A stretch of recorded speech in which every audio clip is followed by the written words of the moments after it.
Hey, I'm Kevin, and I'm honored that you've chosen to take the time to view this video. Today, I want to talk to you about a recurring theme throughout my adult life, which is how I've strived to find a fulfilling path in life. I think this is a recurrent theme throughout a lot of people in society right now, and so I've had a little bit of success over a long period of time, and I wanted to share a few thoughts about it.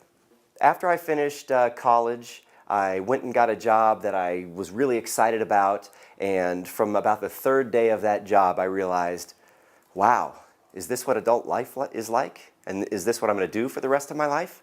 And basically from that point, when I was about 23 years old until now, I've been on a search for something meaningful and productive and something that provides value that I can do with my life. Along this path, I've sought out teachers, and I've read books, and I've talked with friends, and just any resource that I could use to figure out what is it that I'm supposed to be doing here? Why is it that I have this nice job, and I have these nice friends, and I have this nice life, but something is missing inside me, you know? I don't feel like I'm fulfilling any sort of purpose. As I went along this path and used these resources, one thing that I realized was one of the greatest resources that I found was just my friends. I would kind of pick and choose who I would talk to about these kind of deeper level topics, and what I found was that when I got into these discussions with my friends, it would turn into a discussion of the things that were most important in our lives, and it would be a very deep and fulfilling discussion for the both of us. I kind of transitioned out of talking about, you know, the weather and sports and this and that kind of thing, and just got right into, I'm not happy with this, or I really love this, or something like that. And these discussions got to be really powerful and really fulfilling for me. I got to the point where I thought, wow, why can't more of life be like this? Why can't more of life feel this way?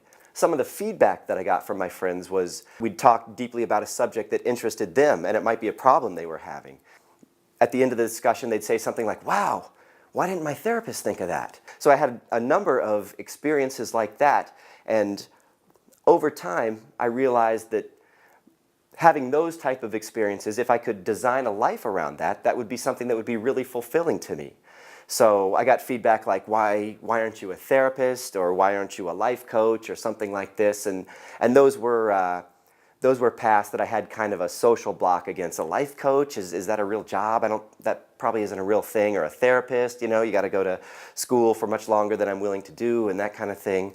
But I kept getting this feedback of people really enjoying talking to me and getting sort of relief about talking to me about their problems, and I loved it. I'd be glad to do it, you know, for free forever. The point of me telling you this is that 15 years into my, say, post-college career, I've still been in a life of, my career has been financial analyst and business analyst and this type of thing. And it's a nice job, it's a nice way to spend your time, but I sure wouldn't do it for free, I'll tell you that. And what I've realized is I'm actually providing a ton of value along another path that I would be glad to do for free.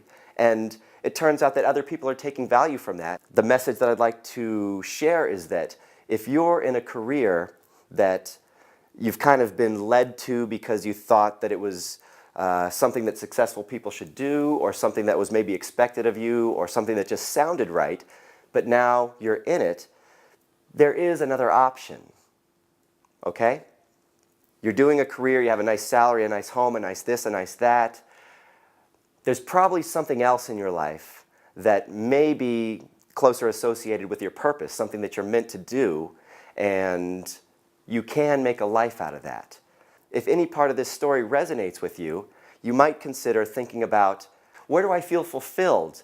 Is it hiking? Is it working with kids? Do I volunteer at a charity? Something like that. If you're doing one of these things and you're glad to do it for free and you feel really great while you're doing it, there's probably something connected to your purpose in life there that you're doing.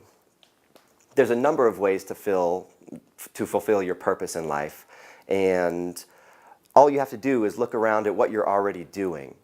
If I were to have come out of college and tried to be a counselor or a life coach or something like that, I would have failed miserably. I didn't have the background, my ego was way too powerful at that point, I couldn't just listen to people and what they were saying, but this sort of humbling experience of doing something that I haven't loved for a long time and struggling to find out what my role is has given me the skills that that it might take to be successful at this role.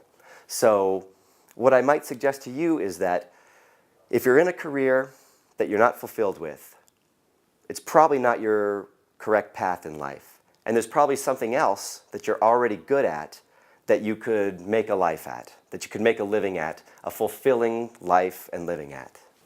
So if I can leave you with a message, it would be that there is a fulfilling role out there for you. There's something that you would be glad to do for free, but which other people will take a ton of value from, and you could have a life spent doing that.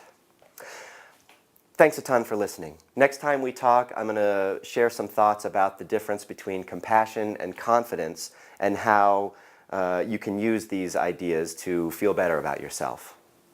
If you have any thoughts or questions about what we talked about today, I'd love to hear them in the comments, and I'll do my best to get back to you. Until next time. Hi. Next time we talk, I want to talk a little bit about how to let go of patterns of traumatic events in your past. And we're going to go beyond forgiveness into a whole nother realm of not just letting go of these events, but understanding their value and being thankful for them.